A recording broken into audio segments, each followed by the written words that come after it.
皆さんこんにちは。この動画ではイージスファイターの基本操作を紹介します。イージスファイターの方もそうでない方も見ていただけると嬉しいです。イージスファイターは通常攻撃として片手剣による攻撃、プラスアクションとして盾を使用してのガードが可能です。キャラクターの左側にあるゲージがシールドゲージです。敵の攻撃を盾で防御するとシールドゲージを消費します。シールドゲージがなくなると一定時間盾によるガードができなくなります。またシールドゲージがなくなると盾を使ったスキルも使用できなくなります。通常攻撃は方向入力により異なるコンボに派生します。入力なしでは4段の切りつけ攻撃を行います。左右方向入力しながらの攻撃では2段目が回転切りになります。上方向入力では3段目が光属性の突き攻撃に、下方向入力では2段目が縦オガ攻撃になり、シールドゲージ消費量減少のバフがかかります。コンボの途中でクラススキルを使用すると滑らかにクラススキルに移行できるようですね。コンボの最終段直後の硬直は長いですが、スキルを使って短縮できますね。カードやジャンプを使うことでも最終段の硬直を少しキャンセルできました。途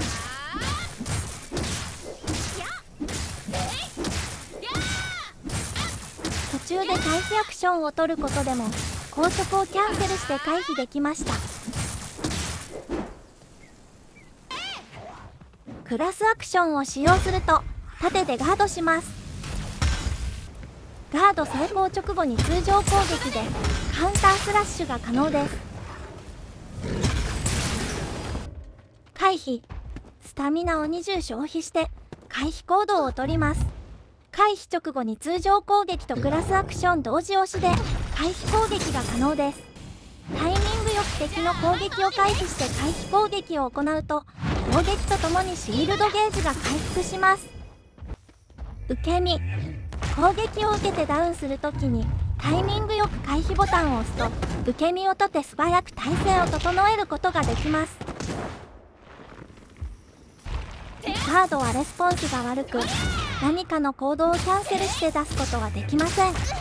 攻撃中とっさに防御したい場合は回避の方が向いていますね。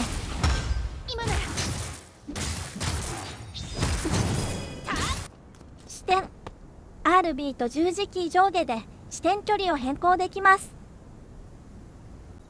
移動 LB と移動スティックを仕込みで自動で走ることができます。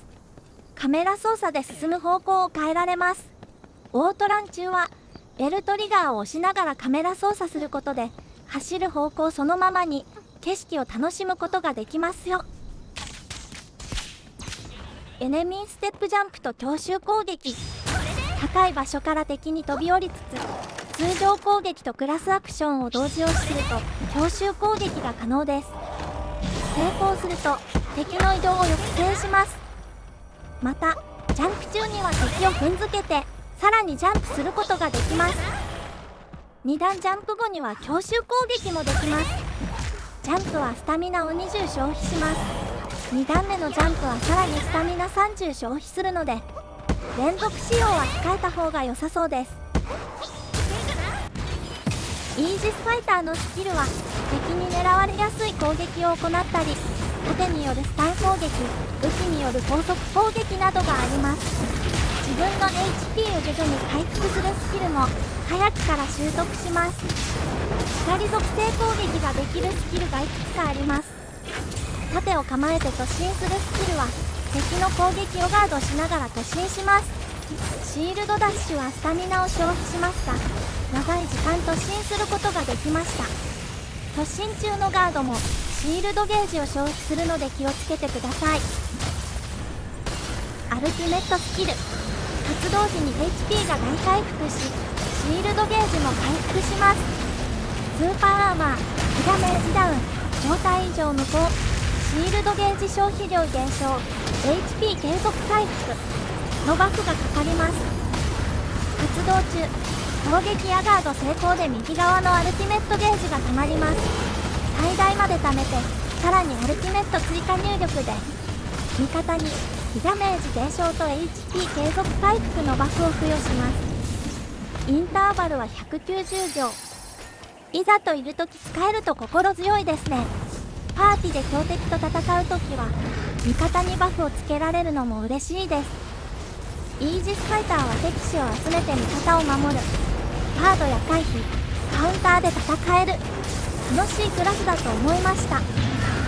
カード操作のレスポンスが悪かったり、カウンタースラッシュ中も被弾判定があったり、ちょっと気をつけないといけない部分はありますが、楽しいです。もっとレベルが上がって何か発見があったらまた動画にしたいと思います。もしよろしければ高評価ボタン、チャンネル登録よろしくお願いいたします。